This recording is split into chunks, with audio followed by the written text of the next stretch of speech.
Assalamu alaikum, everyone. Um, Good morning, good evening from wherever you are joining. Welcome to our session on meta-analysis. So we're going to do a workshop on meta-analysis. I really want to appreciate Dr. Muhammad Yushe Jawad for joining us today. It's a Sunday morning. He is fresh into the training. So it takes a lot of effort, especially early in the training, to join because you are also settling down with your own life.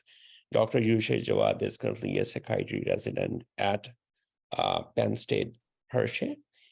He did his postdoc with the University of Toronto. He's a graduate of King Edward Medical University. Welcome, Dr. Yushe. Before I give you Mike, it's really important for all of you to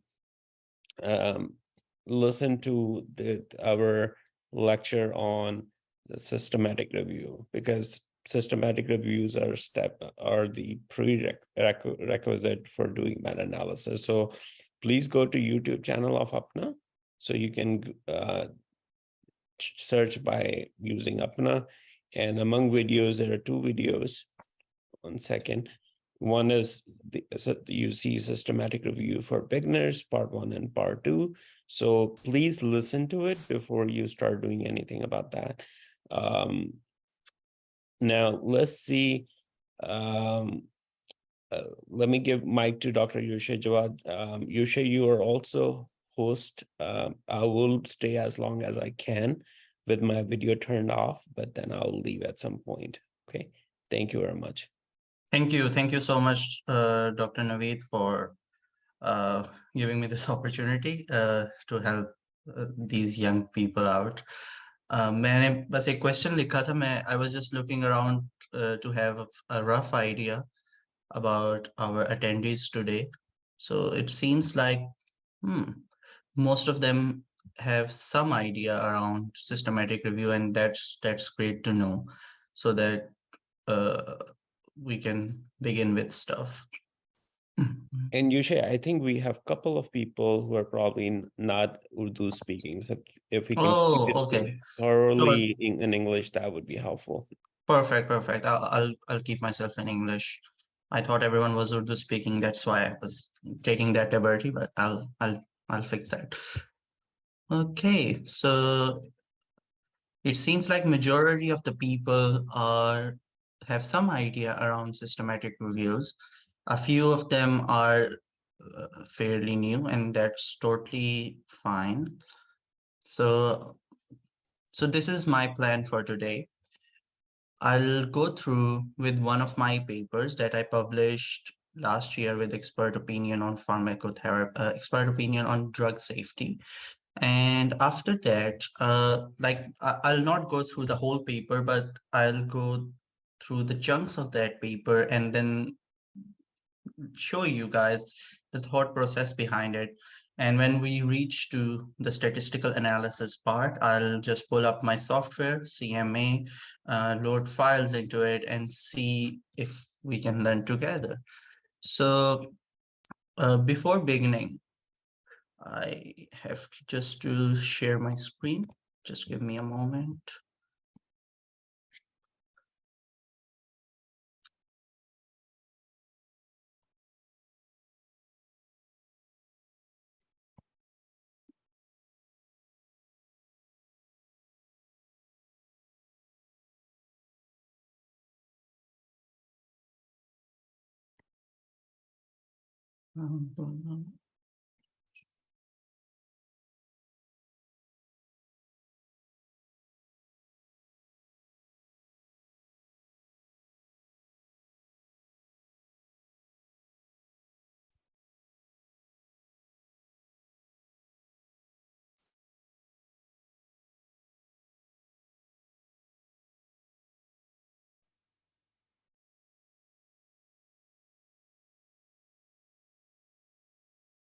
Okay, so I think the first thing whenever we are thinking about some paper or some idea is to come up with a good research question, because without a good research question, we will be lost. Our analysis, our methodology, our discussion, and everything that we are going to do in the next 1 hour is dependent on what is our research question. So for this paper, I started with a research question. It was a fairly simple research question. We have this somewhat new, but quite expensive treatment of depression, especially treatment-resistant depression. It is known as intranasal esketamine. It's a spray that you have to do in your nose for sometime a week or maybe for a few weeks to have response. So our idea was twofold. First, we wanted to see what was the efficacy of intranasal esketamine with major depressive disorder. And the second thing was how safe it is, how tolerable it is, what would be its side effects. And definitely every medication has side effects. So we were more interested in what's the statistical number that we can associate with uh, this medication. So we are going to decipher primarily two questions here. So let's start with introduction. Any paper. So I'm just summarizing things for the people who are fairly new to systematic reviews or maybe even writing a paper. And the reason I'm doing so because so that everyone stays on the same page with me.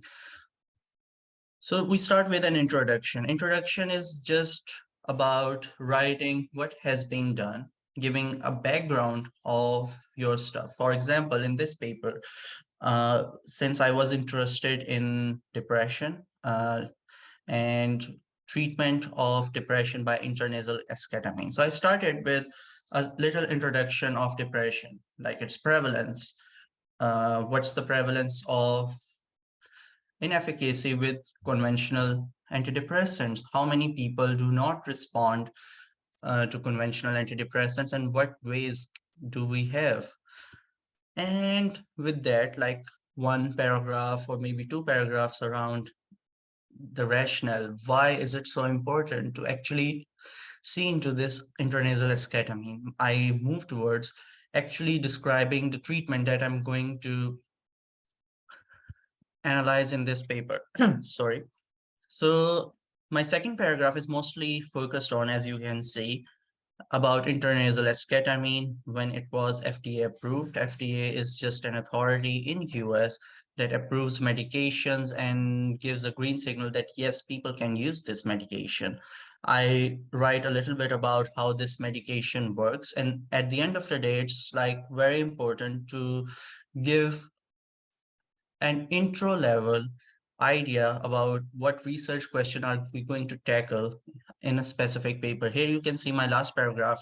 It's like very concise and mostly focused on what I'm going to do. So I'll just read into it so we all are together.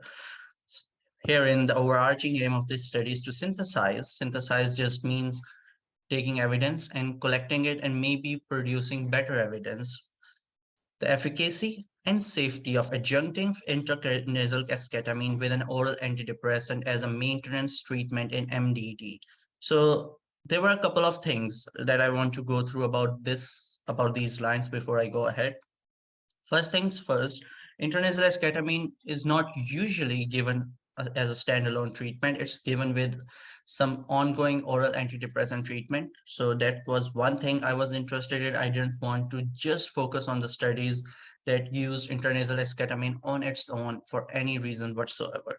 Second thing, I was interested in maintenance treatment. I wasn't interested in one-time treatment that would happen and then we will just forget about it, or maybe we will not even follow up with the patients, because that's not something that may guide treatment in the long term.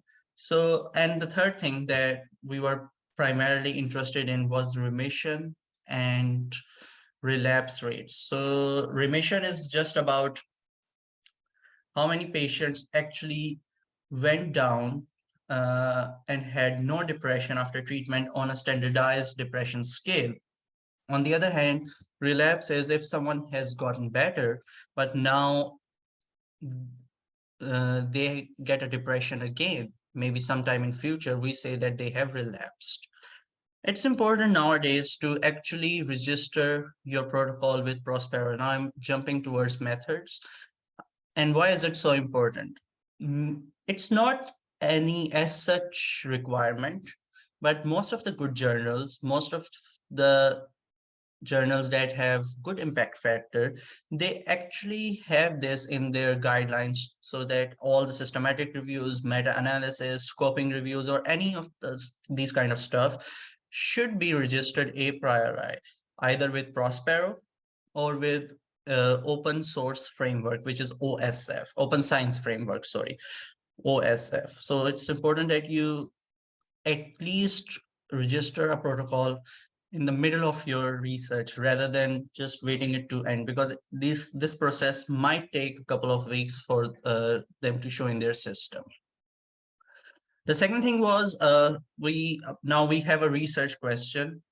And so we have a research question. Now we have to do a research search strategy. We have these various online databases. Databases are just, you can say, library, an online library having journals in there, and we can search them online. So we have multiple databases here. We have Medline, we have Embase, we have PsycInfo. Most of these databases have overlapping papers, and a few of these papers are are selective to each database, but that rarely happens. And and lastly, I have the search string. Search string is very simple. Like I was not like it wasn't a very complex question, so I didn't need too many keywords. And so I'll talk more about how many keywords may be needed for an excellent search strategy. But right now, let's just focus on our main goal, that is meta-analysis.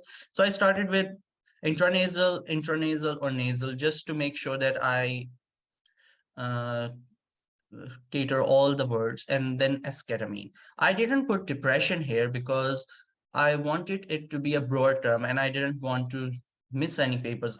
I'm more of a manual search kind of a guy. I'll be happily search through 1000 papers using less keywords so that I don't miss a paper, an important paper, rather than using too many keywords and in that process maybe missing out on some papers. The second part in any systematic review. So that's the thing. All meta-analysis are in part systematic reviews. The only difference between maybe what we traditionally call a systematic review and a meta-analysis is how we synthesize the data in the end. In most of the systematic reviews, we can do a qualitative or narrative synthesis where we take words and maybe put out better ideas. On the other hand, if we do a quantitative synthesis where we take numbers and give out some more cumulative numbers, that would be meta-analysis. So let's go with eligibility criteria. Simple, PICOS. Population, I was interested in major depressive disorder of in people who are at least 18 or more than 18 years old. According to DSM criteria, 4 or 5R didn't come at that time, so I didn't use it. Intervention, fairly simple, intranasal esketamine spray. They should be using intranasal esketamine spray. Outcome, study reporting at least one clinically relevant factor. Now that's an important thing. I wasn't interested in neuroimaging findings. I wasn't interested in reward pathways findings that are more of a theoretical frameworks rather than direct clinical implementations. So I was mostly interested in efficacy, tolerability, adverse effects, and definitely relapse prevention. And study design, I was only interested in studies that were clinical in nature. That is, they were done with patients. They could be randomized controlled trials, they could be open label studies, or they can be follow-up extension studies. So follow-up extension studies is like patients got intranasal esketamine and then the researchers are just following them for maybe 4, 8, 12, or 16 weeks to see if they relapse back into depression. But here is a little caveat. I used a duration of at least 4 weeks. Again, that goes back to my initial question. I could have used any duration. It's when we are trying to build an eligibility criteria, it's purely subjective. It depends on you and you alone. But your eligibility criteria should be good enough to actually answer your original research question, which was maintenance treatment with intranasal esketamine. And I discussed with a couple of experts in this field about what could be an ideal duration for a maintenance treatment. And they were like at least 4 weeks. So after expert consensus, we came up with a number that was 4 weeks. And so any study that uh, even if they studied intranasal esketamine in a clinical setting, but it was less than 4 weeks, we had to exclude it. Now, in retrospect, when I see this paper, I could have mentioned this, that I came about this number through an expert consensus in the field. But that's the thing, we always learn gradually about the things that we should have done again. So that's the major part uh, about meta-analysis. So here where we start talking about meta-analysis, first thing is data extraction and outcome measures. And the second thing is data synthesis. I'll like to maybe go through this line by line with you. And after this, I'll just pull up my software CMA and we will be discussing our different things. So we have a question.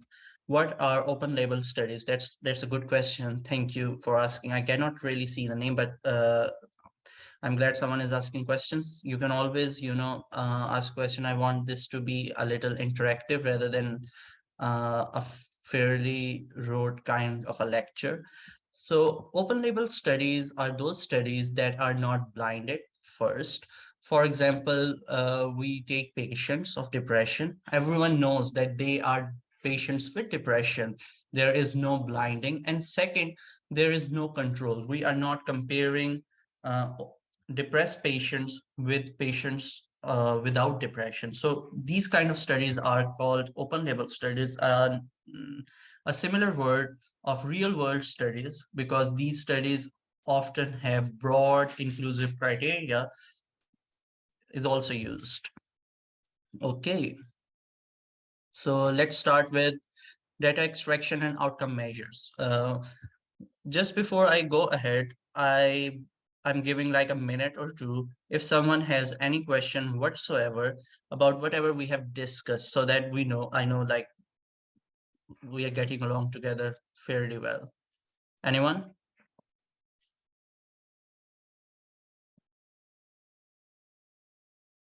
Hmm.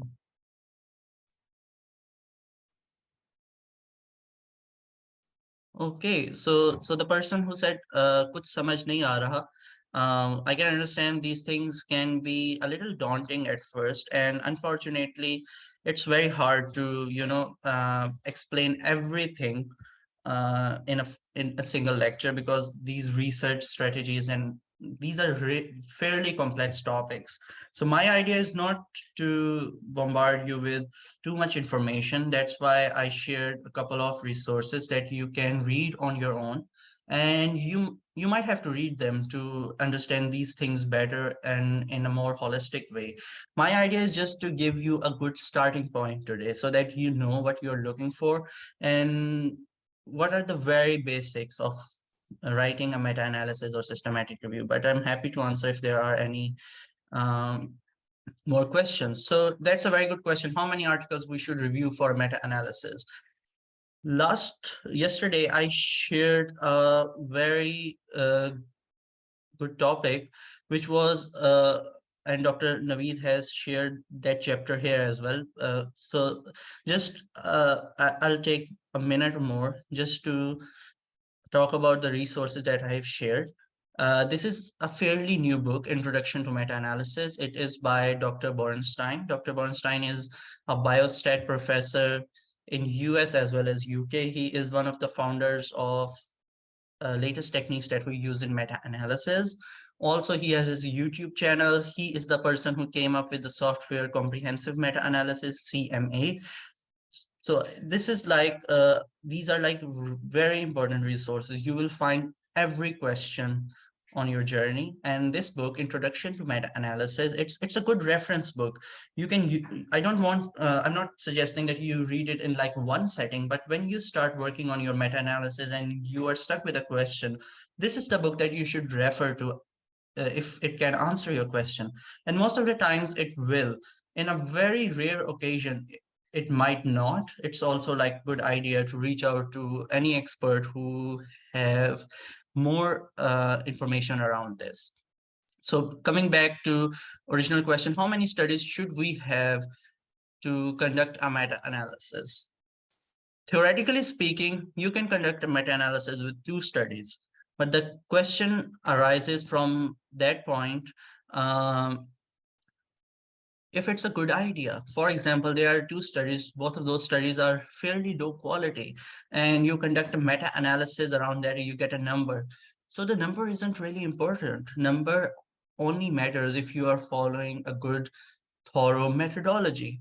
So at the end of the day, I personally think you should have at least 5 to 6 studies to conduct a fairly good meta-analysis. Some people suggest that you should have 10 studies, but again, there is no number, there is no single answer. And you might have to, think around it from a researcher's point of view when you are maybe conducting your own paper. And that's why I shared the topic in that chapter that Dr. Naveed has shared in the chat as well. Dr. Borenstein has explained in a very good manner about what is a good number when it comes to conducting a meta-analysis. And I would strongly encourage you people to go through these texts. Abdul Dada, I'll come to your question in the end, because this is like a very good question, but I think it will be more beneficial to discuss it in the end. Okay, so let's go to data extraction and outcome measures. Usually what you're going to extract will depend on what you're trying to answer. Some of these data points are fairly common. You have to extract it in any research that you're going to do. This includes author, sample size, baseline characteristics, trial design and duration, dose and duration of intervention, type of control, and primary and secondary outcomes. Primary outcome is like what the researchers actually registered with. For example, they registered with change in MADRS scale scores. That would be their primary outcome, and anything else that they come out with will be secondary outcomes. Okay, in terms of efficacy outcomes, so this is like a little scientific jargon. Overall effect size in reducing depression over at least 4 weeks, relative risk pertaining to reducing depression over at least 4 weeks, relative risks pertaining to remission, response, and overall harm reduction insofar as MDD relapse. So the thing is,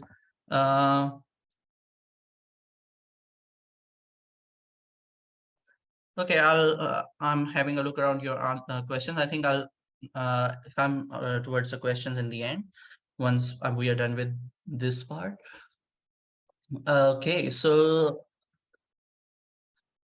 what is effect size? That's something you're going to read whenever you pick up any meta-analysis. So the thing is, meta-analysis is just adding numbers together. Like that's the most simplistic reduced way of saying it. And while you are doing that, you actually strip off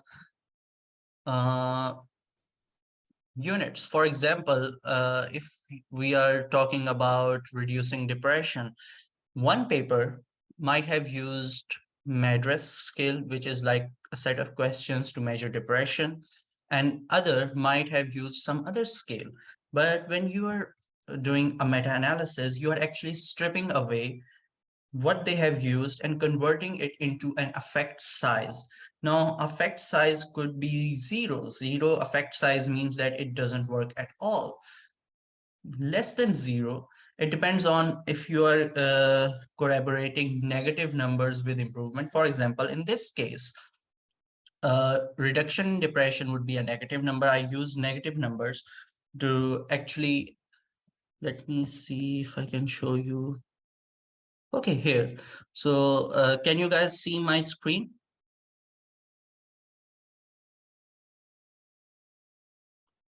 Uh, okay, perfect. Okay, so very simply, if we are talking about standard differences, means this is just another fancy word for effect size. Okay, so we have assigned some numbers for each study that we have calculated through definitely putting data, and I'll be showing you in a while. So this is an effect size 0.351. You can see it is denoted by a small box here with whiskers.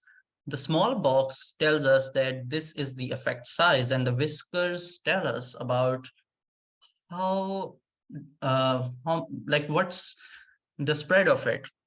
So in this case, the effect size can range from 839 to 136. So when we are talking about 136, you can say the whisker is actually cutting through the zero line. Like we can safely say with this very specific study, Canuso et al., that it might have an effect in some patients, but it can also have no effect in majority of the patients or in some of the patients. So this is like just a little idea around how to read a forest plot. Like there will be an effect size, there will be the spread of it, and then we will take all the effect size together. This is actually represented by a diamond, and that will also have a spread. So in my case, this was the effect size of reducing depression. Uh, and at the end of the day, we have added all of them up. So it's just not a simple arithmetic addition. Software does it for us. So here it is 0.239 with a spread of 0.335 to 0.142. Another important thing to be considerate here will be about the p-value. For example, right now I have like 0.00. It's like it was a very small p-value, so I couldn't fix it up all the way. But just in case, let's say the p-value is 1. So that would not be statistically significant.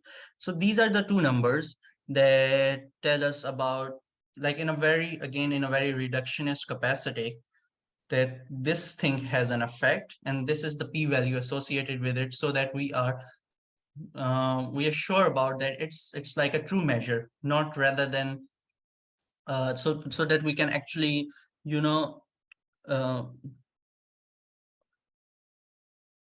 so that we can, I'm not trying to go through too much detail, but maybe if we like it's more associated with null hypothesis, and if we can reject that, but that's so for some other time.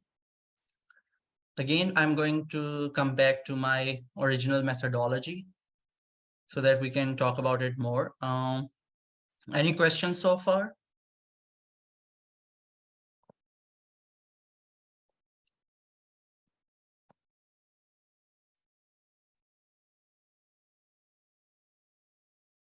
Okay.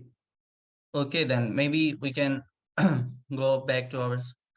So in terms of efficacy outcomes, that was overall effect size in reducing depression over at least 4 weeks, relative risk pertaining to remission and response, and overall harm reduction insofar as MDD relapse. We extracted these data points: group level reduction in depression severity. So these data points will mostly be based on your research question and what kind of a software you're using. For example, if someone is using R, he might have to extract too many data points to make it work. On the other hand, if someone is using CMA, we can get around things with fairly less data points, because CMA actually makes things easier. I'll show you in a while. Okay, so again, for safety outcomes, we were mostly interested in relative risk of specific adverse effects. And finally, this is like an explanation of the methodology that I used in while conducting meta-analysis. I'm not going through it right now because this might take another half an hour, and I think it will be more beneficial right now to jump into CMA and maybe give you a little explanations about things. So give me a moment before I open it up.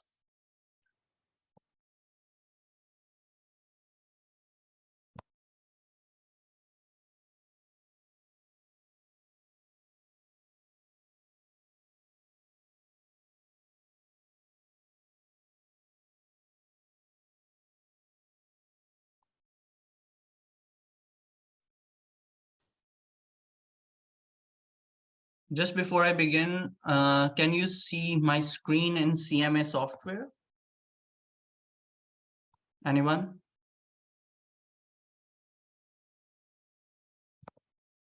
Perfect. Okay, so there is another amazing question by Isa Askar about different scales measure outcomes. So as long as they are measuring the same domain, for example, if they are measuring depression, but they're using different scales, these studies can be additive. But once again, we have to be careful around, because there cannot be one answer. We have to see if they are actually measuring the same things. For example, I'll give you a very small example. If we are trying to combine MADRS with PHQ-9, that might not be a good idea, because these two scales, although they might measure depression, they measure it in a fairly different way. Also, PHQ is more so as patient-reported outcome. So we have to be careful around it. But as long as, like, all in all, if they are measuring the same domain, we can definitely add them up. So let's start with very simple Canuso et al. I'm gonna pull up the paper as well. In fact, I'll just do it right now. So it's very simple. So this is like the software CMA. It's a paid software, but I didn't know until very recently, when one of my friends in Pakistan, he was able to get a cracked version. I would not recommend it. I would recommend you getting a paid version, or maybe, and many people can join together to actually get it. They offer a great discount for students, residents, or anyone who is actually studying somewhere. And you can always use your Pakistan medical school details to get that discount. Okay, let's say, so these are a couple of buttons here that we can use to insert, analyze, and do different kinds of stuff. It's very simple. For example, if we have to insert a column for, let's say, effect size data. So this is the place where we'll be actually importing data, or we will be writing it out from different studies, different stuff to calculate our forest plots in the end. So let's go with effect size data. Now, okay, so the thing is, like, that's the good thing. You have so many options and so many data formats that you can actually put into. For right now, we were interested in two groups or correlation.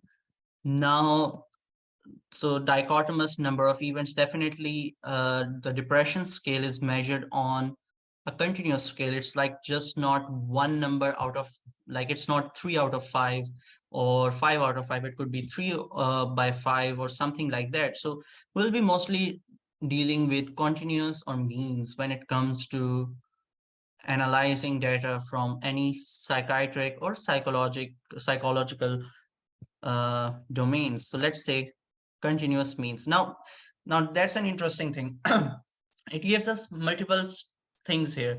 Unmatched groups, post data only. For example, if a paper has only provided you with post data, like they haven't discussed around what was the treatment data, what was the post data, like post treatment data, and what was the difference between them, but they provided you with, hey, this is the scores at the end of the day in our research. You can use post data, so it can calculate effect size for you using either, if they have provided mean, standard deviation, and sample size in each group. In each group, I mean intervention and control group. Difference in means, common standard deviation, or sample size, Cohen's d. Sometimes they also provide you with Cohen's d, difference in mean, sample size, and t-value. So you can see they provide us multiple data formats that we can use. And believe me, this is like a lifesaver. I have never come to a point where these data points were not enough.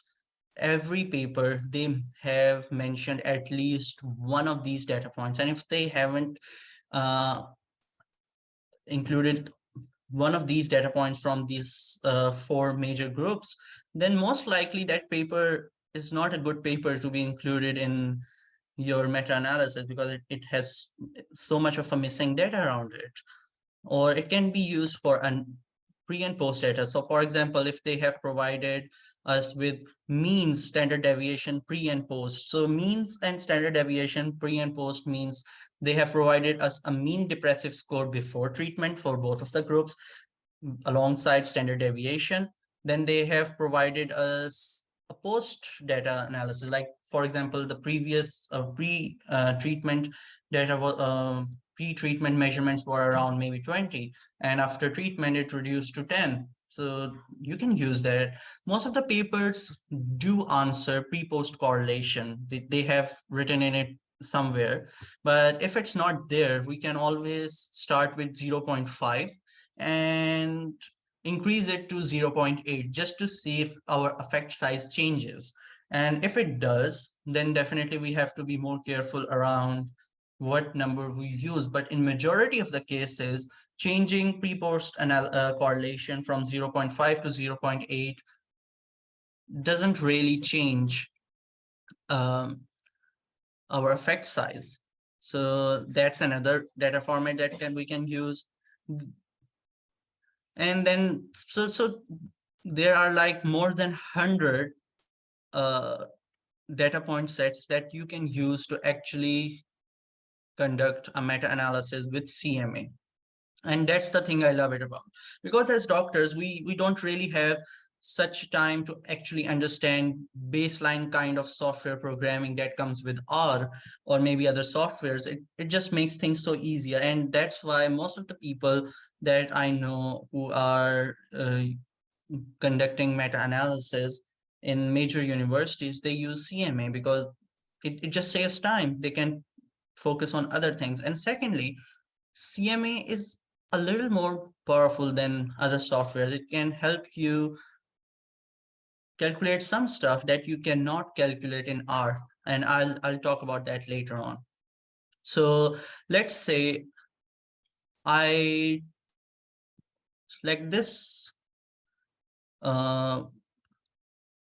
format. So it tells me that, let's say we just write here X, Y, Z at all. I'm just making it, so that you can have an idea around.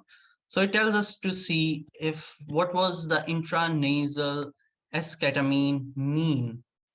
And when we are talking about intranasal esketamine mean, it's a post data. Like for example, we are interested in the data that is after they were treated with some agent. Let's say it was maybe 10.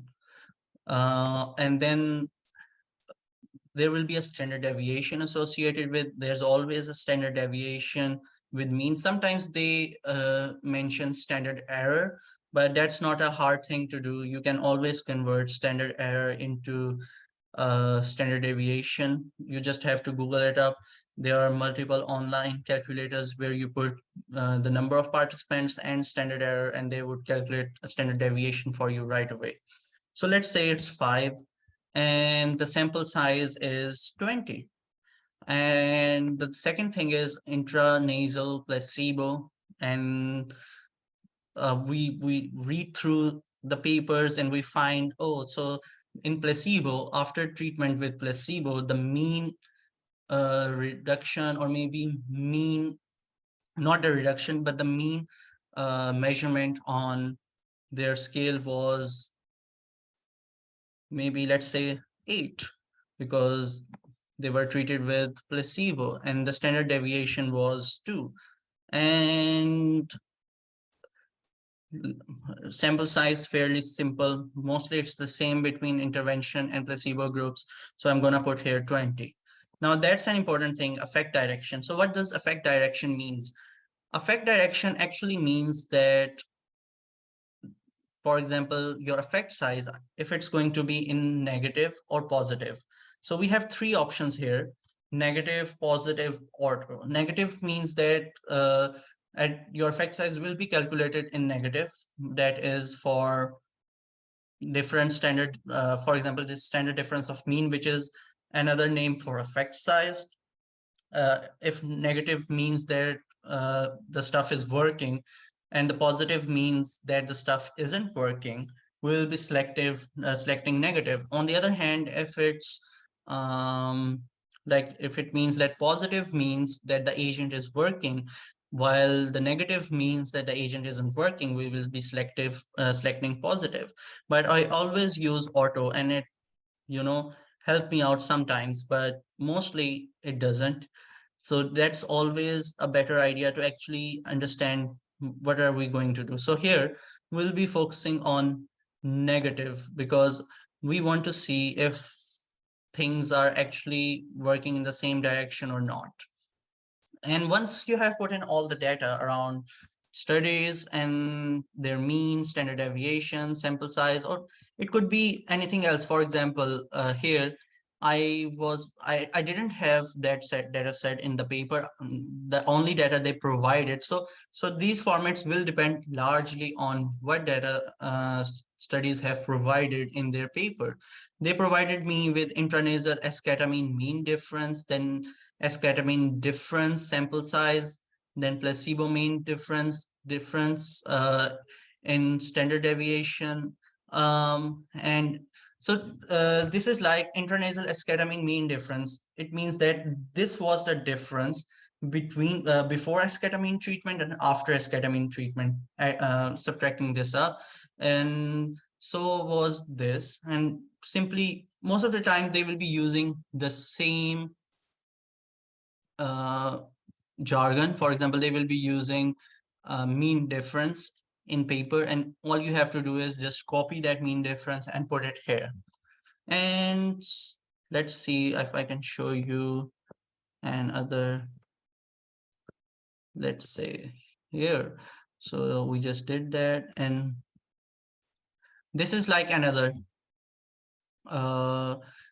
data format. Here it tells us difference in mean. So what does this mean?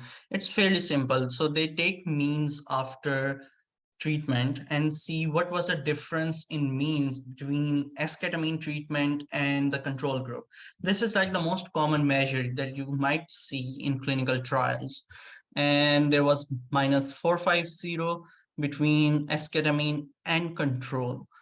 On the other hand, we have intranasal esketamine sample size that is 35, then intranasal placebo sample size that is 31. Then they have independent groups p-value. This is the p-value that will be associated with this difference in means. So all of this data, it's just lying around in a paper. You just have to read it and copy it and maybe put it in here.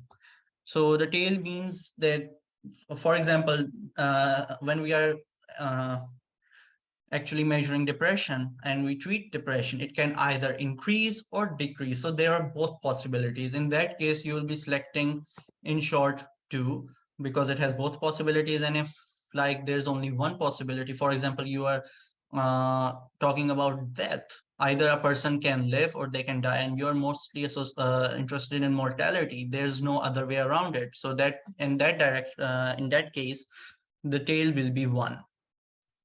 And yeah, that's pretty much simple. So this is how you put in the data. I'm trying to be very fast around here because it's really difficult to actually understand all of this in one setting. And that's why I always recommend reading the book and using the YouTube channel that comes with comprehensive meta-analysis. You can just Google it out, comprehensive meta-analysis, and you will see tons of videos explaining these things in an hour or 2 hour long videos, and that's really helpful. So before I run analysis, any questions so far?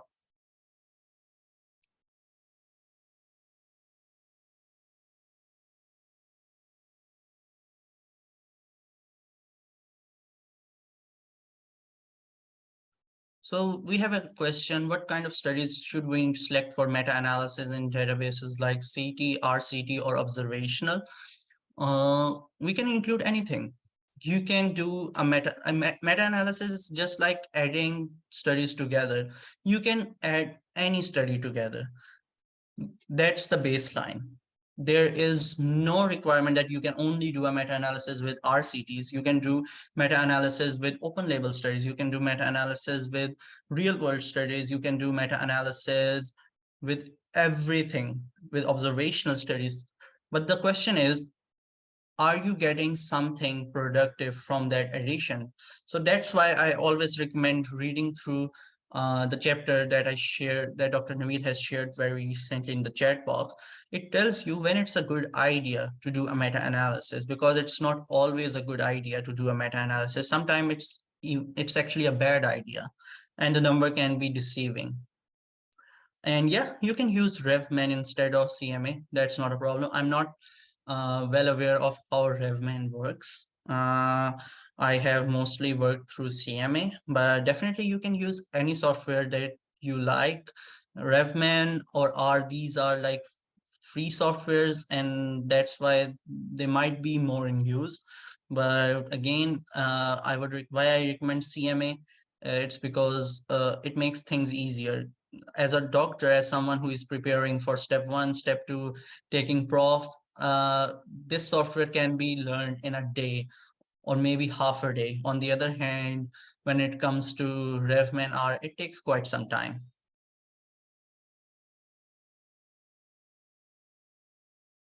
Okay, so another question is here: why did you choose negative option in effect direction? So for example, if we are measuring depression, uh, a reduction in depression is a good thing, right? And that's what we are interested in. So if our outcome is in negative, and that negative means that it's a good thing, we'll be using the negative option. On the other hand, let's say you have a self-awareness scale and you are treating it, and an increase in self-awareness is a good thing for a patient, you will be using a positive option. But most of the time you can just use auto and it will help you out things. For example, here you can see I have used auto affect direction, and because the difference in means was in negative, so it automatically calculates standard difference in means in negative. Okay, so I think that's it. Maybe. Okay. So another question is like, what is meta regression analysis? I'll come to it in a while. Software is use CMA. I have already on a different skill. Okay, perfect. I think I'll have answered most of the questions. So let's run analysis. So this is how I just push a button and they have analyzed things for us. And another good thing is about this software is they will be telling you the details a little bit about, okay, so this is what we have calculated. You can write a report around here and something like that. So it makes things a little easier. That's what I was telling you about before. Sorry. Okay, so now we have this forest plot in place of us. We can get a high resolution plot here. So we can edit it in any way we want. For example, using this, we can edit the title, subtitle, we can edit symbols that are being used here. So these all are editing options. We can change from colorful forest plot to a black and white forest plot, which is like more traditional. So this is like fairly simple. You will be doing that in a very easy manner. And then let's see, we have our back to return. There are some options about publication bias. Let's see, this is the publication bias. Okay, so the publication bias, what is this? I'm just gonna go ahead and give you a little idea around meta regression and publication bias. Again, the aim of this lecture is not to make you capable of doing a meta-analysis by the end of it. We can definitely have another lecture or something, but the idea is to make you aware of key terms that are being used in a meta-analysis. So we have this funnel plot, which is telling us about publication bias. So publication bias means that, for example, there are 100 trials that happened on intranasal esketamine, and only 10 of them got published, and 90 of them never got published. The reason those 90 were never published were mainly they didn't come up with a positive result. And that's what we are trying to see in a publication bias, that how many unpublished stuff remains. So there are multiple methods of calculating funnel plots, and the most simple method is this. It's like a visual method. You see, if the studies are asymmetric in nature, for example, you will find one study here, one study here, one study here, one study here, a bunch of here and bunch of here, it means that the probability of having a publication bias is low, because it's all over the scale. Different studies are reporting different measures. Some are positive, some are negative. There are also some positive studies. On the other hand, if we had like all the studies clumped up here or all the studies clumped up here, this would mean that there is a high chance that we have some publication bias with our set of studies. Okay, and other than this, I would like you to... Okay, so these are other tests that you can perform for publication bias. One is like classic fail-safe test, Orwin's fail-safe test,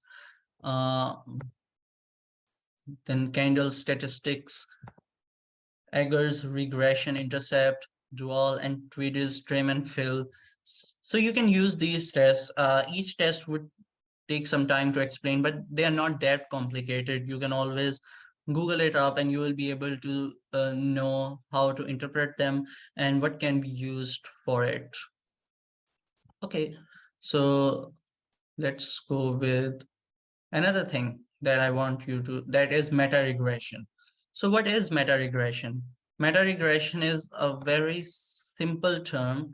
It might seem a little daunting, but it's fairly simple. So when we come up with effect size, we want to see if that effect size changes with something, or if it is correlated with something. For example, in this case, in this meta-analysis, we might be interested in if the duration of treatment with intranasal esketamine predicted more remission rates, or any specific addition of medication provided us with better opportunity of remission. So this is what we are trying to answer in meta regression. We are trying to see if there is some correlation between our effect size and one of the factors, and the factors could be anything. It could be participant characteristics, it could be their age, it could be their comorbidities, it could be what other medications they are taking, the term of how long they were taking those medications. So at the end of the day, meta regression is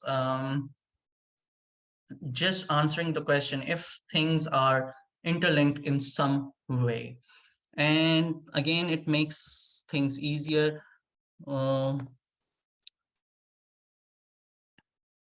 Let's start it again.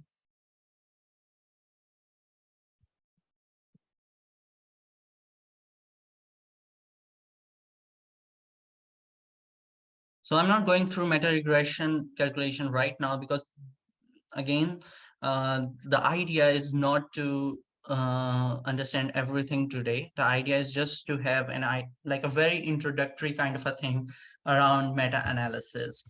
So this is the software work. This is how software works. It's fairly simple. You put in data, software guides you around what data to put in, and then you can just click a few buttons and you will have all the statistics on your hand.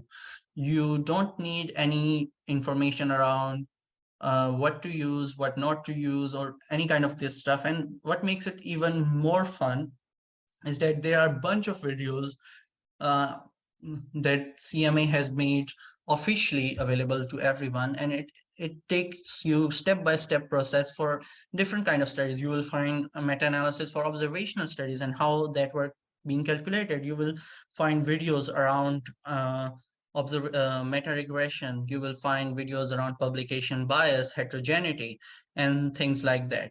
One thing that is very interesting that only happens in CME is prediction interval. So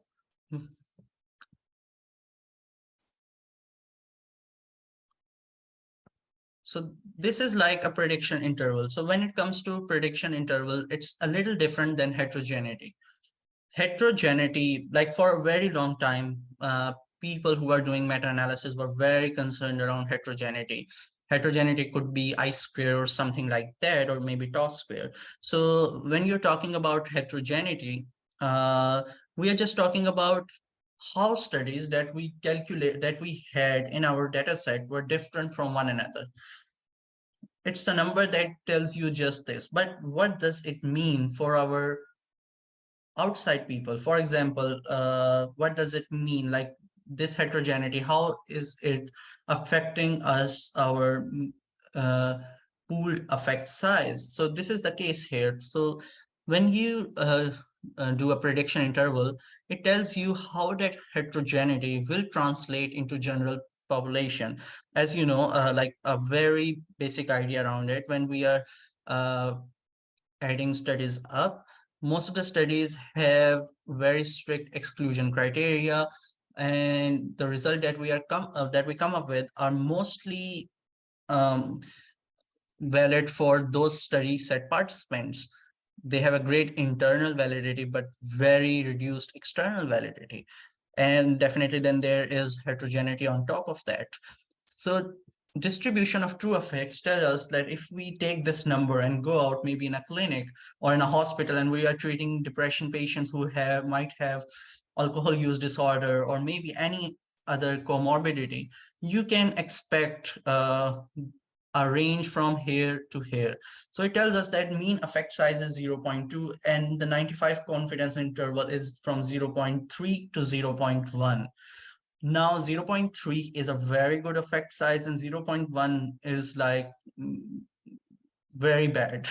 So this prediction interval, it tells us that in real population, your effect size will range from 0.3 to 0.1. Some people will have great response to esketamine, while the others might have very small effect size or maybe no effect size. So this is like the prediction interval. More and more journals are asking around to actually calculate and represent prediction intervals in your meta-analysis, and that's why and CMA, I believe, is the only software at the moment that helps you calculate prediction intervals. Okay.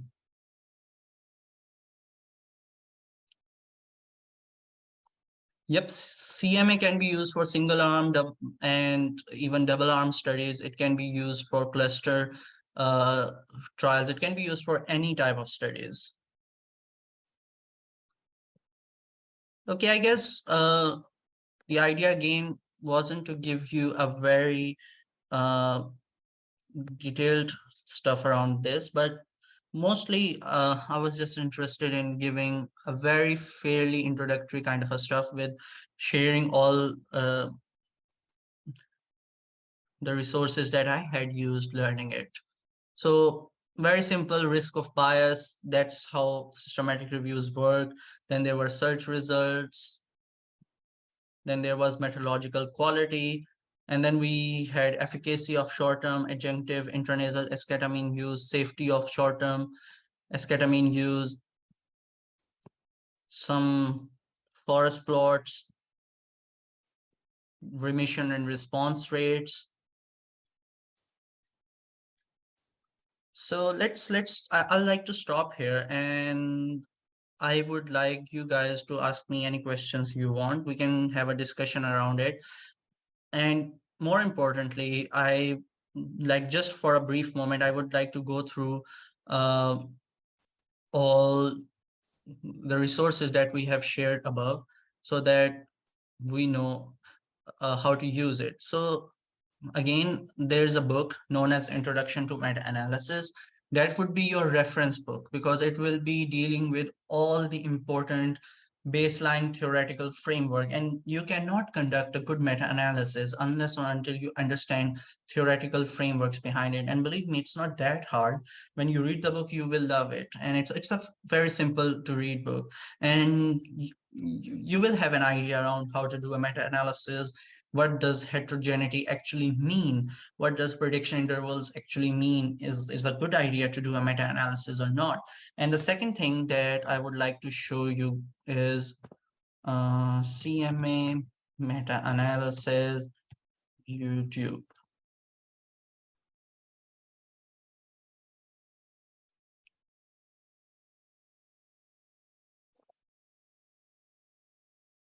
So this is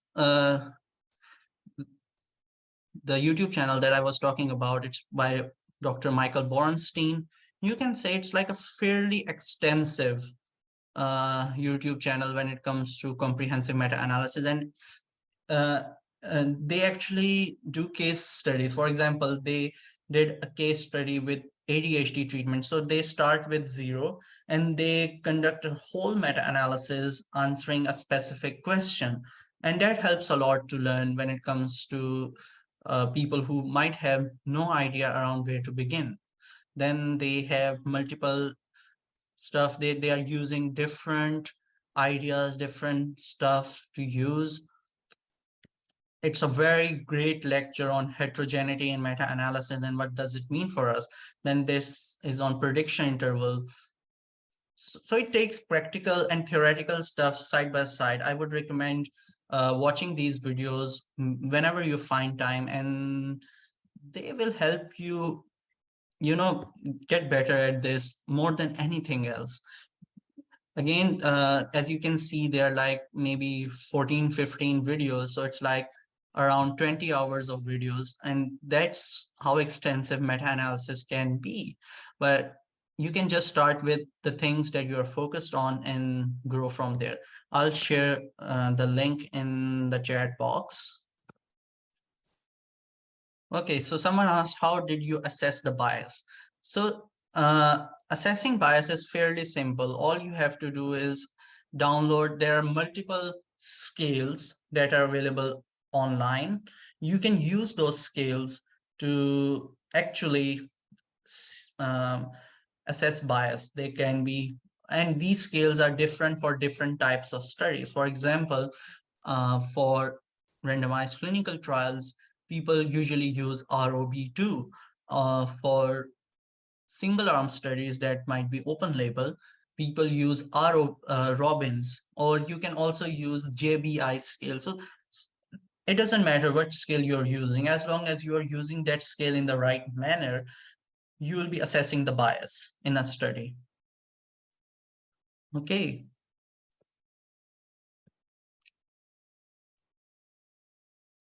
So Zahiruddin asked a very good question, and I struggled with this a lot. How would I know that my topic is best for meta-analysis? Unfortunately, if someone is in like second or third year of medical school, it's very hard to come up with original idea, or maybe an idea that is pretty useful for the scientific community in general. I would always recommend to find a mentor. For example, if you're interested in surgery, find a mentor in surgery, ask them if this is like a good research question, and if they approve it, you can go ahead and work on it. But it would be hard for you to analyze if that's a good research question on your own.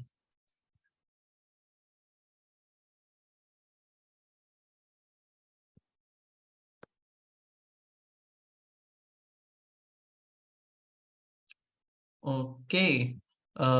Any further questions? I think the better questions to ask right now is, how can we learn meta-analysis offline? Because that's something very important. And for me, I learned meta-analysis mostly through this book, Introduction to Meta-Analysis, and watching Dr. Bernstein's videos and then conducting it. There's no better way to learn something than to start it, struggle through it, and finally do it.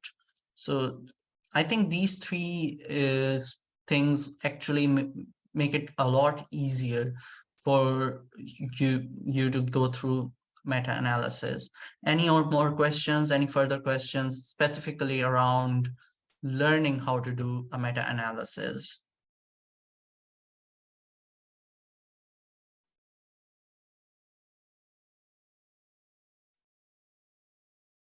Okay, so once again, before I call it a day, the lecture for today wasn't um, focused on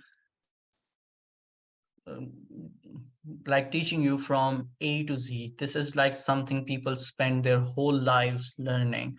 There are people whose research is focused on how to do a very robust meta-analysis, and they work it throughout their lives on this very specific domain.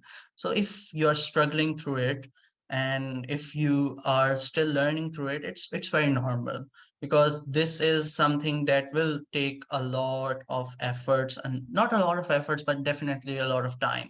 And I'm sure if you use these resources, you will be able to do a meta-analysis a couple of weeks down the line. And again, start with something. And when you start with something, you can just refer to that book or maybe YouTube videos and make your way through it, rather than just going through videos passively, or maybe going through those chapters passively. That might not be the best idea. So this is like my overview around this. It can be a complex topics. There will be a lot of new domains, words like heterogeneity, prediction intervals, effect size, group level mean effects, etc., etc. But remember, these words are just fancy words, and if you Google them out, you will be able to understand them, like even reading more about it, because most of the things you know about it, you just don't know the scientific jargon behind it. So with that, I'll just sign off. I'm leaving my email if anyone wants to reach out to me and ask me anything. um, I'll be happy to help you guys out if you need uh, any more information around how can you learn it in a better way. Just last moment, if someone has asked any question, no, we don't have any questions as such right now. So feel free to reach out to me. Feel free to ask me any questions if you are stuck somewhere. I'm not really a great expert in this, but definitely I can help Google and answer your question. So thank you so much, everyone, and stay safe. Have a great weekend. Okay, bye.